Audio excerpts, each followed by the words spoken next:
Good morning eighth standard. So students, आज हम chapter शुरू करेंगे 16 बढ़ते चरण। तो बढ़ते चरण में इस पाठ में बेटे हमें बताया गया है कि जीवन में ऊंचा उठने के लिए हमें अपने जीवन में कार्य को करते रहना चाहिए। तभी हम जीवन में अपने गोल को, लक्ष्य को प्राप्त कर सकते हैं। नई नई जीवन में चीज़ें लानी चाहिए, संघर्ष करना चाहिए, मेहनत करनी चाहिए, हार नहीं माननी चाहिए। अगर हमारे इसी तरह मेहनत करते हुए चरण बढ़ते जाएंगे तो हम जीवन में बड़ी बड़ी उपलब्धियों को हासिल कर सकेंगे। तो बेटे पाठ शुरू करते हैं कि जॉन एंजेलो ने कहा है, जिस कार्य में तुम्हारी रुचि है, दिलचस्पी है, रुचि मीन्स दिलचस्पी, इंटरेस्ट है, उसी में लगे रहो। अपनी प्रवृत्ति होते हैं बेटे, अपने स्वभाव के अनुकूल मार्ग को मत छोड़ो। जो तुम्हारा मन करता है वही कार्य करो, दूसरे मार्ग पर मत चलो। आपने फिल्म देखी थी ना 3 इडियट्स, उसमें भी उसने यही बात कही थी कि जो बच्चे का मन हो वही करवाना चाहिए। बच्चे पर दूसरी परेशानी नहीं डालनी चाहिए कि तुम ये करो, तुम वो करो। ठीक है, प्रकृति तुम्हें जो कुछ बनाना चाहती है वही बनो, तुम्हें विजय अवश्य मिलेगी। यदि तुम इसके विपरीत कुछ और बनना चाहते हो तो कुछ भी नहीं बन सकोगे। संसार को चलाने का भार मुझ पर नहीं है, लेकिन ईश्वर ने मेरे लिए जो काम बनाया है उसे अपनी पूरी ताकत लगाकर पूरा करने के लिए मैं कटिबद्ध हूँ। यानी कि वो करने के लिए मैं जरूरी है। ठीक है, वो करने के लिए मैं हमेशा सर्वोपरि हूँ। कटिबद्ध मीन्स सर्वोपरि हूँ, सबसे आगे हूँ। एक बार युधिष्ठिर ने भीष्म से पूछा कि मनुष्य के अधीन समय है अथवा समय के अधीन मनुष्य। तो भीष्म ने उत्तर दिया, मनुष्य समय के अधीन नहीं है, वह तो समय का निर्माण करता है। वास्तव में जो लोग भाग्य के सहारे हाथ पर हाथ धरे बैठे रहते हैं वे अपने साथ अन्याय ही करते हैं। जन्म से महान बनकर कोई भी नहीं आता। किसी भी नवजात शिशु के सिर पर मुकुट नहीं होता, ना ही वह समाज का नेता होता है। वह तो अपनी माँ का नन्हा शिशु होता है। लेकिन जो जो बड़ा होता है उसकी रुचियाँ एक विशेष रूप से बढ़ने लगती हैं। वह सब अपनों में खोने लगता है। बाल जीवन किशोरावस्था में बदल जाता है। नई नई कल्पनाएं जन्म लेती हैं।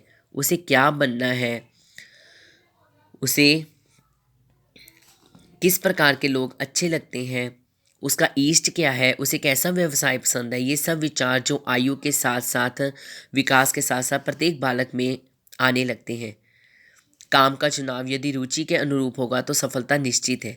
जिनकी दिलचस्पी उस काम में कहीं ना हो और कहीं हो, तो आप उसे जो कुछ बनाना चाहते हो वह व्यक्ति आपको धोखा तो देते ही हैं, साथ में आपके भाग्य को भी कोसा करते हैं।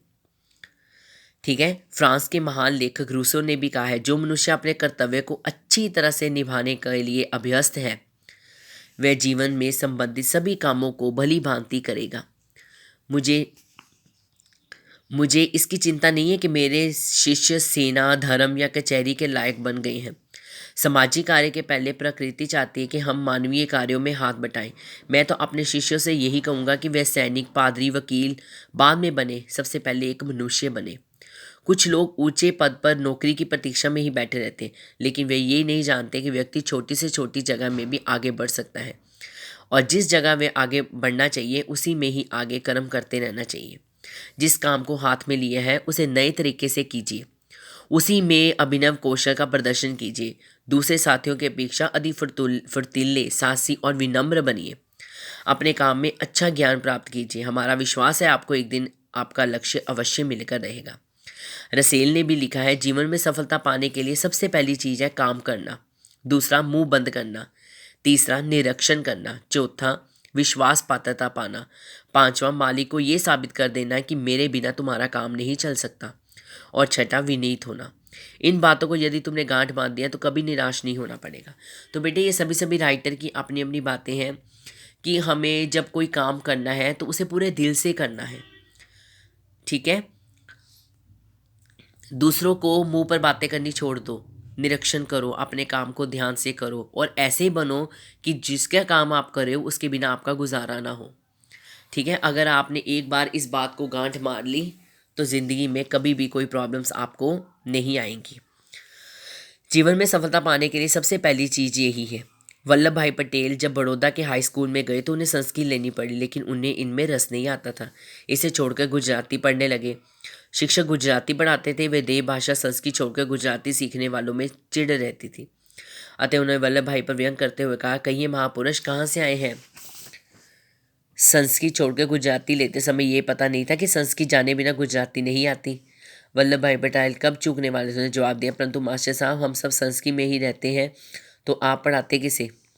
शिक्षक को व्यवहार अच्छा न लगा। उन्होंने हुक्म दिया, अच्छा महापुरुष जाइए और 1 से लेकर 100 तक के पहाड़े लिख लाइए। पर महापुरुष भी स्वभाव के निर्भीक थे। उन्होंने एक भी पहाड़ा नहीं लिखा। आखिर आज्ञा ना मानने पर सजा भी बढ़ती गई। उन्हें 200 तक पहाड़े लिखने को कहा गया। वल्लभ भाई पटेल को एक व्यंग सूझा। वे बोले, 200 पहाड़े लाया तो था, पर उनमें से एक इतना मरखना निकला कि उसने बिदर कर सभी दरवाजे के सामने से भाग गए, इसलिए एक भी पहाड़ा नहीं रहा। गुजराती में पहाड़ा भैंस के बच्चे को कहते हैं और पहाड़ों के लिए भी इसी शब्द का प्रयोग होता है। मास्टर साहब की समझ में फिर भी कुछ नहीं आया तो वल्लभ भाई ने कागज पर लिख दिया, 200 पहाड़े। ये निर्भीक तथा अपनी धुन का पक्का बालक एक दिन लौह पुरुष सरदार पटेल के नाम से विख्यात हुए। 12 की सारी रियासतों का संगठन इसी अकेले व्यक्ति ने किया। ये कार्य भारतीय इतिहास की एक अनोखा घटना के रूप में सदा याद किया जाएगा। स्वेड मार्डन ने कहा है, काम का चुनाव करते समय अपने हृदय से कभी मत पूछो कि कौन सा काम करके हम धन यश प्राप्त कर सकेंगे। उसी काम को चुनो जिसे तुम अपनी सारी मानवीय शक्ति लगा सको और अपने को ऊंचा बना सको। तुम्हें ना धन की ज़रूरत है और ना यश की, तुम्हें केवल इच्छा शक्ति की ज़रूरत है। इंसानियत धन और सम्मान से बड़ी होती है। अच्छा आचरण अन्य किसी भी व्यक्ति की अपेक्षा श्रेयस्कर होता है। प्रत्येक इंद्रिय को शिक्षित करो, अन्यथा तुम्हारे कामों में कमी दिखाई देगी। हाथों को सुंदर, मेहनती और दृढ़ होने की, आंखों को सूक्ष्म और सावधान निरीक्षण की, हृदय को कोमल, सच्चा और सहानुभूतिपूर्ण होने की, स्मरण शक्ति को सब बातों को ठीक करने की शिक्षा देनी चाहिए। ठीक है बेटे, तो ये आपका पाठ था। इस पाठ में बेटे हमने सीखा है कि किस प्रकार जीवन में आगे बढ़ने के लिए क्या क्या करना है। तो वल्लभ भाई पटेल ने किस प्रकार नई नई चीज़ें सीखी और फिर जीवन में आगे बढ़े, उनके आधार पर कहा जा सकता है कि मनुष्य अपने लिए यदि कुछ लक्ष्य चुनकर उस पर कर्तव्य निष्ठा, ईमानदारी, परिश्रम तथा साहस के साथ आगे बढ़ेगा तो निस्संदेह ही एक दिन विजय उसके पांव चूमेगी। वे अपने जीवन में ज़रूर सफल होगा। तो ये आपका पाठ था। आई होप कि आपको समझ में आ गया होगा। बाकी हम बेटे जूम क्लास में भी इसको करेंगे, तो जो प्रॉब्लम होगी आप मुझे वहाँ भी पूछ सकते हैं। और इससे संबंधित जो बेटे बैक एक्सरसाइज है, क्वेश्चन आंसर मैं आपको रिटर्न में भेज रही हूँ, वो आपने कंप्लीट करके मुझे आज सेंड करनी है। Thank you.